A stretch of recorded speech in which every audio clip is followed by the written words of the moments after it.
नमस्कार, पहली खबर न्यूज में आप सभी का स्वागत है। कृपया पहली खबर न्यूज देखने के लिए चैनल को लाइक और सब्सक्राइब अवश्य करें। पूर्णिया के रुपौली में कोचिंग से घर जा रही किशोरी को मनचलों ने दिन दहाड़े अगवा कर लिया।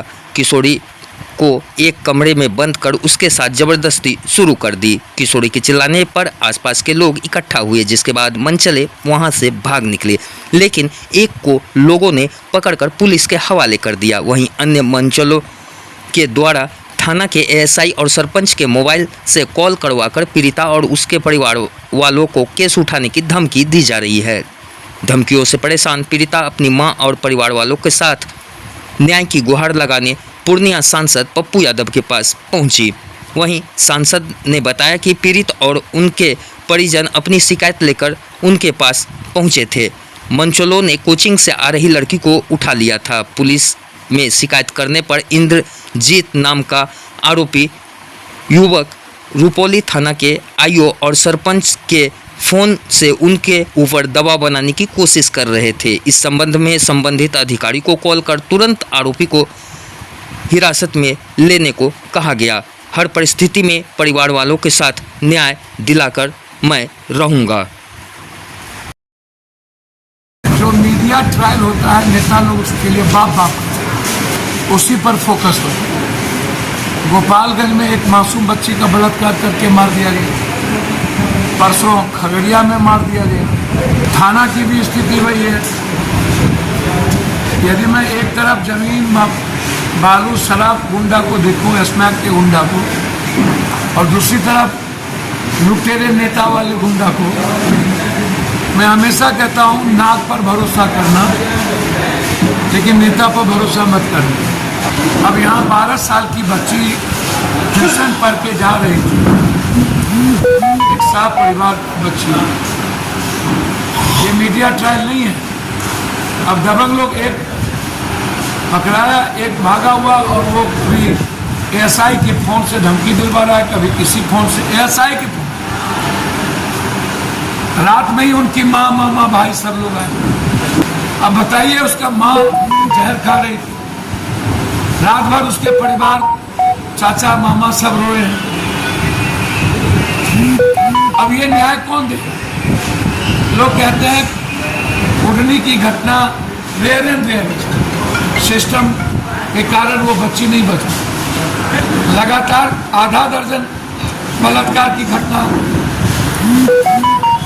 पटना में है। तो आप कोई कानून लाते नहीं, पॉस्को एक्ट लगा देते हैं, बाद में क्या होता है? फांसी की सजा होती तक नहीं है।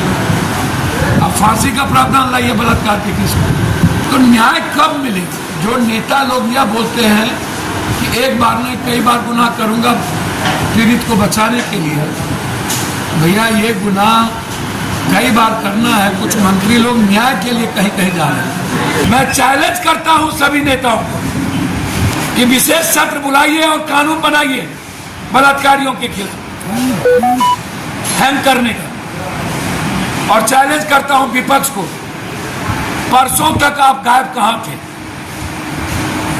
सिर्फ शादी पार्टी का आनंद ले रहे थे। लल्ला लल्ला लोढ़ी, दाल भात कटोरी, चंदा मामा दूर के, दूध भात गुड़ के, बिहार करा रही थी, बक्सर तड़प रहा था, बेगूसराय मर रहा था, रोम जल रहा था, नीरो बंसी बजा रहा था, बारे बार। इसीलिए एक दिन में 1 दर्जन से 2 दर्जन से ज्यादा बच्चियों का बलात्कार लगातार ड्रग्स, स्मैक्स, वाइटनर सॉल्यूशन के चलते हो रहा है। और गलत पॉर्न देखने की, और भोजपुरी गाना मिस कॉल मारला तक किस दे बकाओ, तेरा मसीनिया के पीस दे बकाओ। एक तरफ भाई, एक तरफ बहन बैठ के डांस करते। अब लाज नहीं होता भाई को बहन की मशीन पीसेंगे कि किसका मशीन पीसेंगे? मुखिया जी मन होगा तो अब मन तो होइएगा सर। जब पॉर्न देखेंगे तो मन तो सबका होइएगा। पॉर्न देखने के बाद कहां जाइएगा? और स्मैक ड्रग्स लेने के बाद कहां जाइएगा? किसी न किसी पड़ोसी पर जुल्म ही ना करिएगा। 80% नेता पदाधिकारी तो बैठ के फोन देगी ना। और अभी न्यू टेक्नोलॉजी बीजेपी ने तो शुरू कर ही दिया मध्य प्रदेश में। अब नया तरीका बीजेपी ने शुरू किया, यूथ लोग उसको अडॉप्ट करेगा।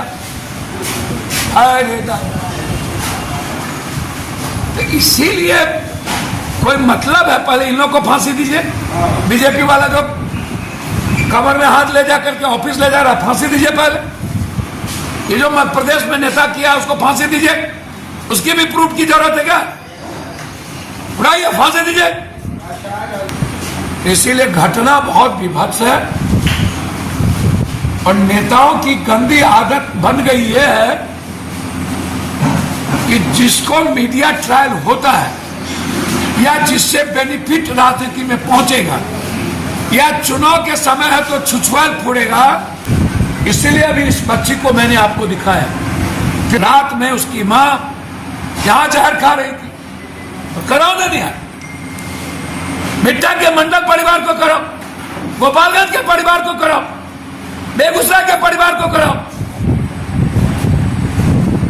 और यदि आईसी ठाकुर को आप 72 घंटे के अंदर पीएमसीएच से नहीं हटाते तो हम कोर्ट जाएंगे और लड़ाई भी शुरू करेंगे। इंटेंसिव डॉक्टर लगभग जल्लाद की तरह काम करते, उसकी प्रवृत्ति सही नहीं। रात हम 3 बजे आए अस्पताल से, बाहर के लोग अस्पताल में सोए हुए थे, एक पेशेंट नहीं, दवाई रजिस्टर्ड नहीं, कौन आया उसका रजिस्टर्ड नहीं। इसीलिए मैं सरकार से और विपक्ष से आग्रह करूंगा, राजनीति मत करिए, चुनावी मौसम मत बनाइए। इस बेटी पढ़ाओ और बेटी बचाओ का नारा देने वाले जुल्मी लोग, बेटी का इस्तेमाल बीजेपी वाले ज्यादा करते, जुल्म ज्यादा करते।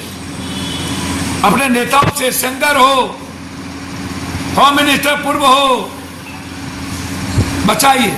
इसलिए इस बेटी के न्याय के लिए हम अपेक्षा करते हैं कि लगातार धमकी मिल रही है। एसपी साहब, आप इस पर अविलंब एक जो भागे हुए उसको आप गिरफ्तार करिए। एसआई के फोन से धमकी उनकी मां को आया है रात में, उनका मामा है यहाँ, इनके मामा को आया। अभी आपके सामने बच्ची और मां को, दादी को दिखाए, यहाँ था। हाँ, बच्ची को बुलाइए, माँ दादी को बुलाइए, पूछिए उसके माँ को धमकी मिली रात। आप कै बजे मिला धमकी? कै बजे मिला धमकी? तूने तू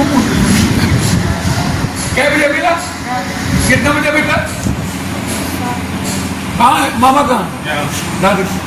कै बजे मिला? यहाँ से जाने के बाद तो फोन एसआई का था। अब बताइए, एसआई के फोन से धमकी दे रहा। सरपंच क्या बोला? कहाँ का सरपंच बोल रहा? अब बताइए, बच्ची देखिए पढ़ के जा रही है, जी पाएगी? ये मेरी बेटी की तरह ना ये खा रही है ना पी रही है। उसकी दादी तो सुन हो गई। बस अविलंब न्याय, एसपीडी ट्रायल, इस बच्ची की सुरक्षा और इसके पढ़ने और नौकरी की व्यवस्था।